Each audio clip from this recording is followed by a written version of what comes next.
আচ্ছা, মধুপুরের পীর সাহেব তো তাবলিগের কাজের সাথে সরাসরিভাবে যুক্ত নন। তিনি খেলাফতপ্রাপ্ত একজন পীর সাহেব মানুষ। তিনি প্রবীণ আলেম হিসেবে এমন কথা বলতেই পারেন।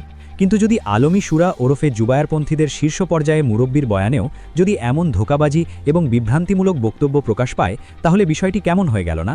হ্যাঁ, বলছি উক্ত খুরুজ বজমায় দেওয়া উর্দু বয়ানে জুবায়ারপন্থীদের শীর্ষ পর্যায়ের মুরব্বি মৌলানা জুবায়ের সাহেবের বিভ্রান্তিমূলক বক্তব্যের কথা। जो कुछ भी हाल लाए, हाल में अल्लाह के अमर पर जम जाए, अल्लाह के काम पर जम जाए, तो हम शुक्रगुजार साबित हो जाएंगे।